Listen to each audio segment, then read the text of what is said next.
Olá, povo de Deus! Tudo bem com vocês? Este é seu canal Geração de Fé, treinalizando a sua fé.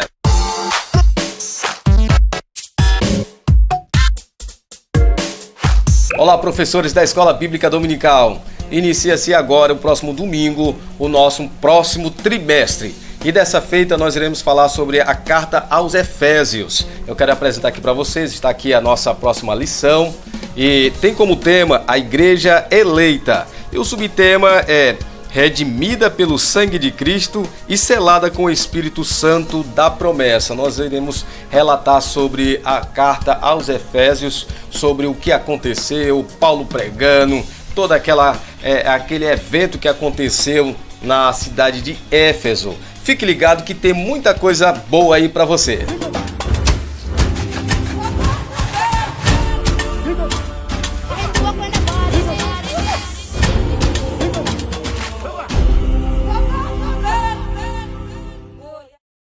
Muito bem, a primeira lição desse trimestre vem como título Carta aos Efésios, saudação aos destinatários. É a lição de número 1, vai ser exibida em 5 de abril de 2020, ou seja, o próximo domingo agora nós estaremos falando sobre isso. Nós queremos entrar também no campo histórico, e quando nós entramos no campo histórico é bom porque nós temos a facilidade de compreendermos melhor, tá certo? Nós queremos começar já pela introdução aqui, falando com os irmãos. Diz assim, olha só. A introdução, ela vem nos falando, nós vamos fazer de uma forma bem resumida, nós não queremos comentar de ponto a ponto, vamos comentar os 3 pontos, mas de uma forma bem resumida para que os irmãos, quando lerem a lição, terem a noção, mais apropriada, bem mais convicta e fica mais fácil para os irmãos compreenderem. Então nós vamos dar apenas um clareamento aqui de todo o assunto da lição. Você que tem prática já da Bíblia Sagrada, já vai ficar mais fácil. Mas se você ainda não tem aquela prática de leitura da Bíblia Sagrada, eu quero convidar você para primeiramente fazer a leitura do livro de Efésios. É um livro pequeno, apenas com 6 capítulos, Então você começa a ler, e você, professor da Escola Bíblica Dominical, é indispensável você não ler. Você precisa ler este livro de Efésios, vai ficar bem melhor para compreender. Se você tiver um tempinho, e sempre é bom, também leia o livro de Atos, principalmente o capítulo 19. Muito bem, a introdução diz assim: era considerada por muitos esta carta aos Efésios a coroa dos escritos de Paulo, Então nós podemos ver aí a preciosidade que é esta carta. Você vai aprender muito de Deus nesse trimestre e vai ser abençoadíssimo por Deus.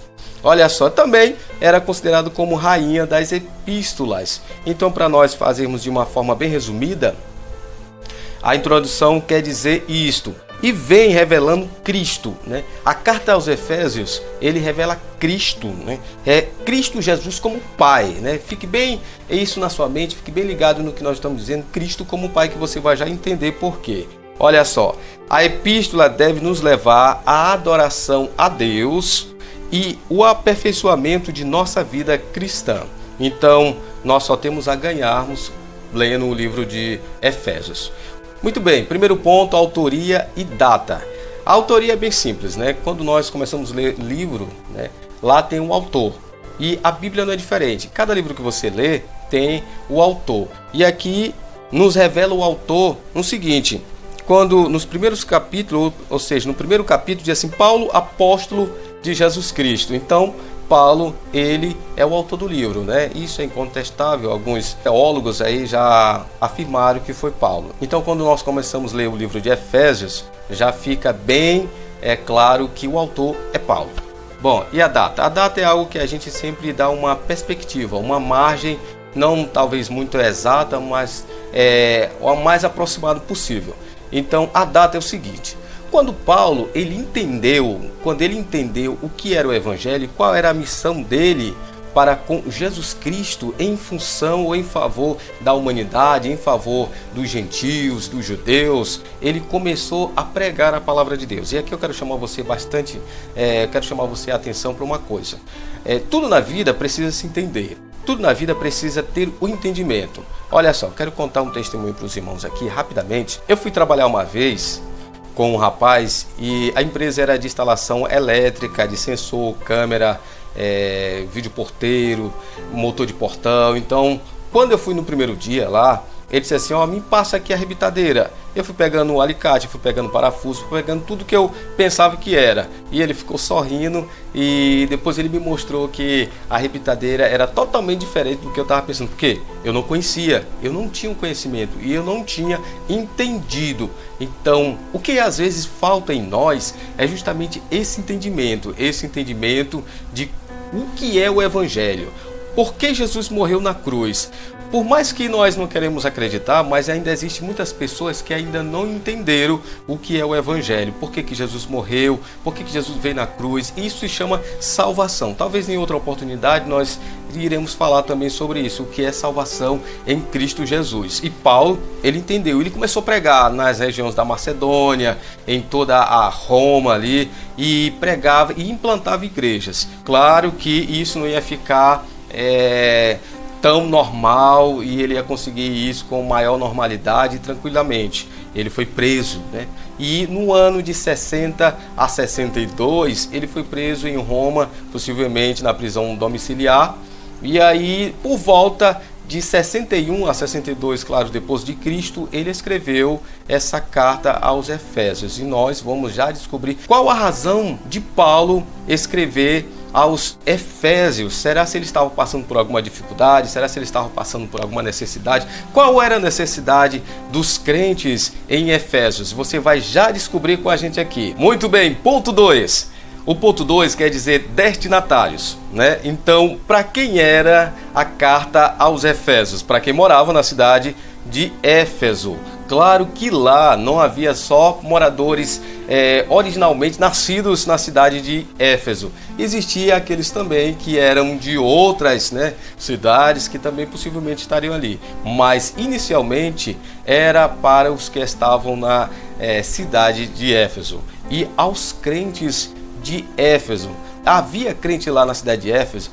Havia crentes lá e eles estavam precisando da ajuda. Quantos crentes perto de nós, que às vezes são crentes, estão no nosso lado, estão na nossa igreja, sentam do nosso lado e nós não temos a curiosidade de sabermos como ele está, como foi o dia dele, como ele passou o dia, se ele comeu alguma coisa. Então, às vezes, os nossos irmãos, que por mais que são crentes, eles precisam sim de nosso carinho, de nossa atenção.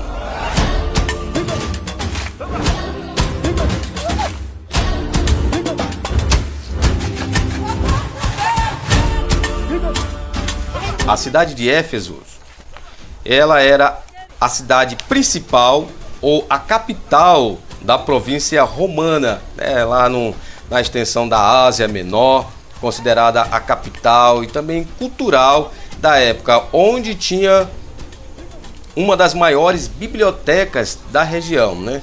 Onde tinha a maior biblioteca ou uma das maiores bibliotecas da região era na cidade de Éfeso. E você vai já descobrir e entender que eles eram bastante cultos, eles entendiam, mas não das coisas de Deus. Estava localizada em um ponto estratégico e era uma cidade portuária. Então toda a cidade que era portuária, onde os navios eles ancoravam ali tinha prosperidade. Ali tinha um progresso, né, produtivo a crescer, porque tinha muitas pessoas e o dinheiro, né, a prosperidade, ele reinava ali. Então, a cidade de Éfeso era uma cidade, podemos dizer, uma cidade próspera, aonde também tinha muita possibilidade das pessoas viverem bem.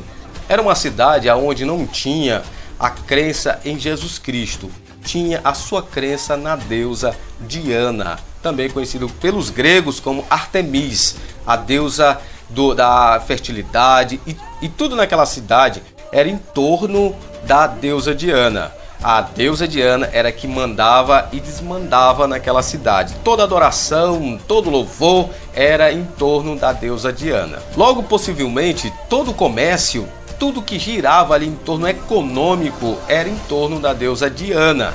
Então, o que era feito lá? Eu tive fazendo umas anotações aqui e todo o comércio era gerado em referência à deusa. Olha só, fazia estátuas, eles faziam pulseiras, colares, pingentes. Como era uma cidade portuária, passava muita gente por lá. E claro, eles aproveitavam para vender as suas bugigangas, né? Tudo aquilo que fazia menção à deusa. Então todo comércio era em torno da deusa Diana. A cidade de Éfeso era uma cidade onde possuía um anfiteatro que cabia por volta de 40 a 50 mil pessoas, né? Então tinha ali um local onde eles discutiam todas as suas situações, eles discutiam todas as suas leis e eles cabiam em torno de 40 a 50 mil pessoas. É um estádio, né? Como se fosse um estádio onde tinha as suas apresentações também. E olha só, caminhando no mesmo lugar onde aconteceu o tumulto por Paulo, registrado lá em Atos capítulo 19, versículo 23. Aquele tumulto onde aconteceu por Paulo ter pregado, aconteceu justamente naquele lugar. Nós estamos falando sobre o campo histórico da cidade de Éfeso. E ela era tão bem desenvolvida, a cidade de Éfeso, que ela possuía as latrinas, né? Ela possuía as latrinas, que eram os banheiros públicos. Se tinha muita gente que vinha de muita região para aquela cidade, então possuíam ali até banheiros públicos. Mas detalhe, diz a história que para entrar na cidade de Éfeso precisava pagar. Não era assim tão facilmente, precisava dar ali um valor para que entrasse para participar do culto a Diana e também, né, para desfrutar de toda a beleza que a cidade tinha para oferecer. Agora olha só esse detalhe aqui. A cidade era conhecida não por coisas boas ou belas somente. Na verdade, eu não sei se tinha coisas boas aos nossos olhos, né?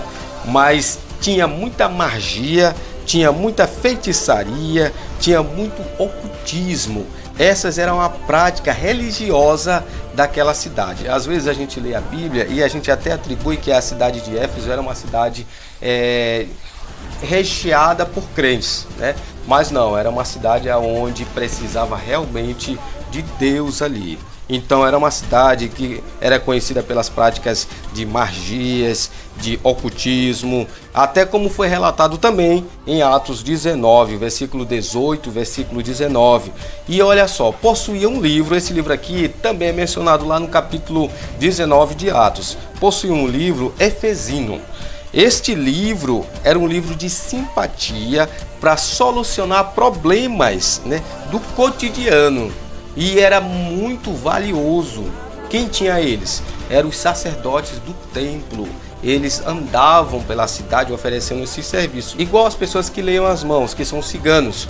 Aqui na minha cidade tem, de vez em quando, eles aparecem, essas pessoas que leem as mãos, leem a vida da pessoa, diz o que acontece. Então, igual, parecido, né? Bem parecido com aqueles da cidade de Éfeso, os sacerdotes do templo, eles andavam com esse livro na mão e aí faziam essas consultas que eram consultas de práticas, né, de magia, de mágicas ali, e era do ocultismo, e era muito valioso esse livro, né? Então tal, quando a gente lê a Bíblia lá, que Paulo começa a pregar, ele começa a pregar para os judeus não dão crédito, aí ele começa a pregar para os gentios, e aí eles começam a aderir, e aqueles que faziam essas práticas começam a entender o que é salvação, o que é Deus, e aí eles queimam os livros no meio da rua, e isso traz a famosa confusão, porque era um livro muito caro, muito precioso para eles. E ali estava, a pessoa chegava a fazer a consulta: como é que está meu dia, como é que vai ser minha vida, como é que vai ser o meu casamento, como é que está meu negócio. Aí eles consultavam ali, né, usando a magia negra, usando a magia, o ocultismo, e Satanás reinava ali naquele lugar. Olha só o templo da deusa Diana. Era um templo de muito luxo para a época, era considerado uma das 7 maravilhas do mundo antigo. Dizem que ele brilhava tanto, que era feito de mármore branco, ele brilhava tanto que à distância a gente poderia ver o resplendor, né, o esplendor do templo de Diana. Então era um templo onde chamava muita atenção. E olha só, nós escrevemos aqui, era considerado uma das 7 maravilhas do mundo antigo, porque era muito grande e bonito, era imenso o templo de Diana. Fica esse detalhe aí para você.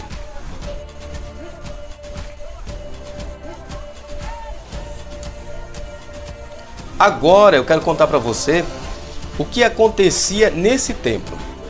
Esse templo era um templo, claro, de adoração à deusa Diana, que era a deusa da fertilidade. Agora eu quero contar algo aqui para você rapidamente. Olha só, sacrifícios eram feitos atrás das colunas do templo por sacerdotisa ou prostitutas da época, né?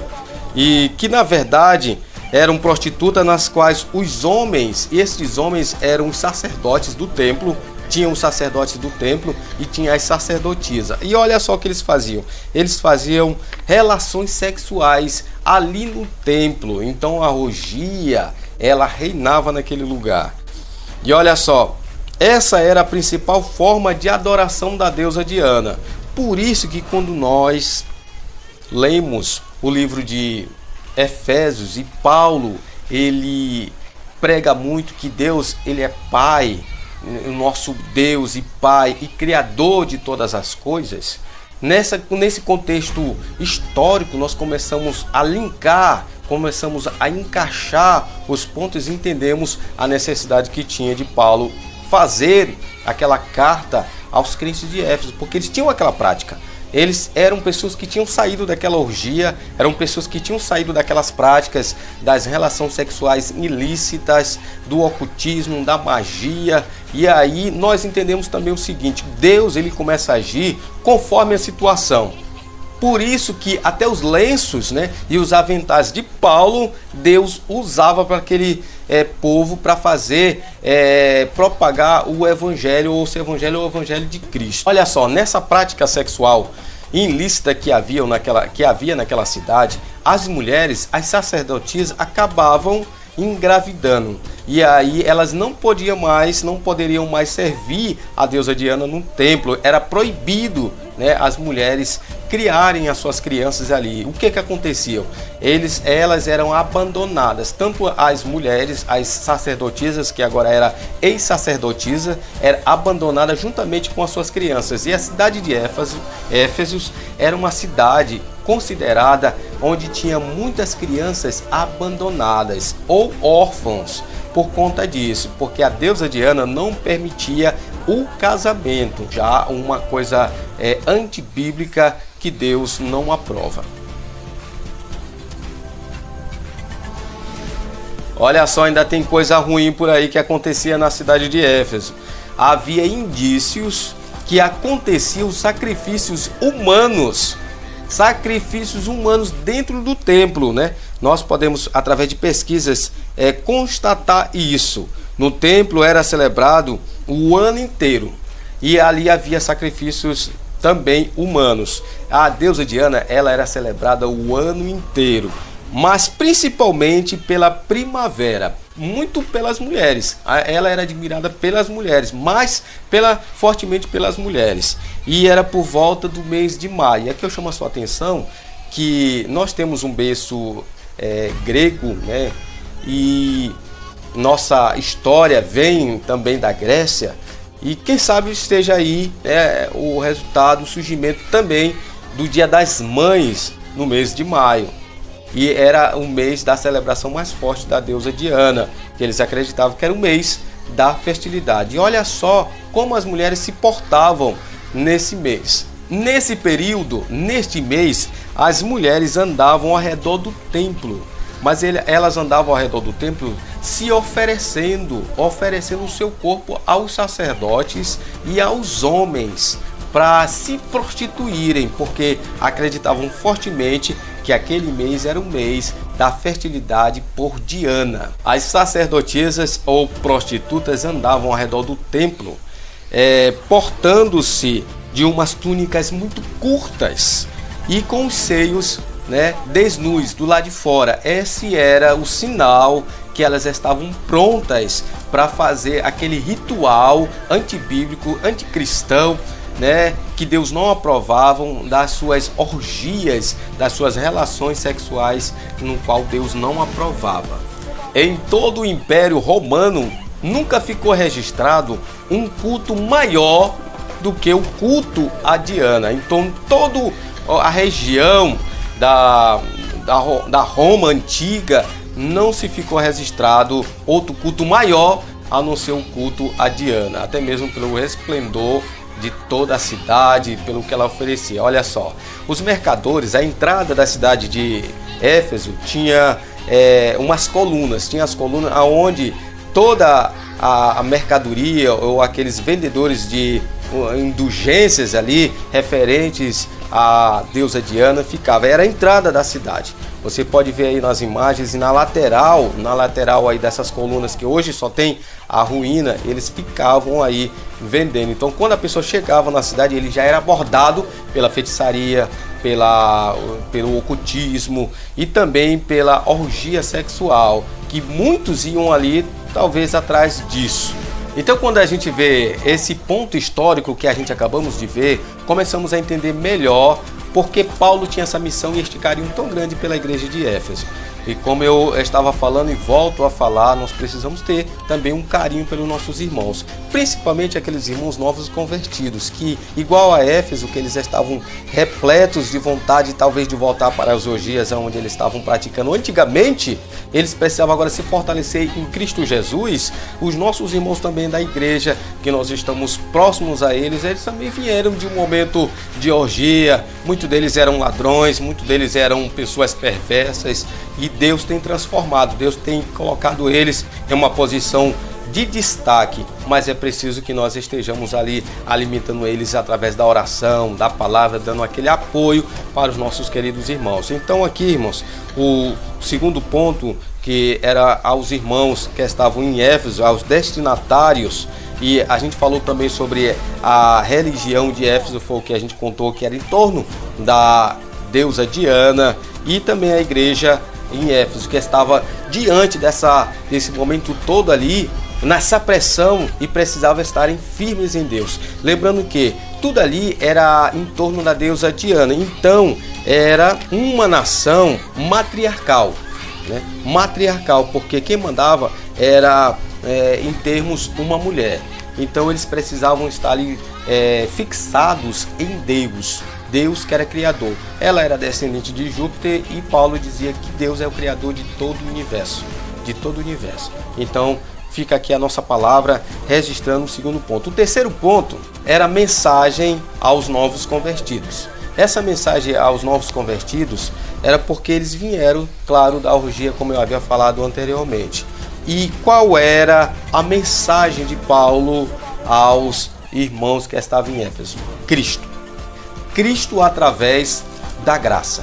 Essa era a mensagem de Paulo, né, para aqueles irmãos que estavam em Éfeso. Batismo no Espírito Santo, Deus como Pai e Criador de todo o universo. Essa era a mensagem que Paulo pregava, era Cristo, era Deus. Deus pode mudar, Deus pode transformar, Deus pode fazer maravilhas na vida daquele que crê e assim deixa. Nem todos aceitaram ali. Os judeus preferiram ficar nas suas próprias opiniões, mas aqueles que deram crédito foram abençoados por Deus, né? Creia em Deus. Esta lição, meus irmãos, veio como cair muito bem no momento que estamos vivendo. Aqueles crentes, eles precisavam ser fiéis ao Senhor Jesus Cristo. No momento que nós estamos vivendo de conturbação na saúde, nós precisamos estar fiel a Deus, porque só Deus que pode nos livrar de todo mal, só Deus que pode nos livrar da situação que estamos vivendo. Leia a sua lição, participe da escola bíblica da sua igreja, e este é seu canal Geração de Fé, aqui treinalizando a sua fé. Um grande abraço e até a próxima.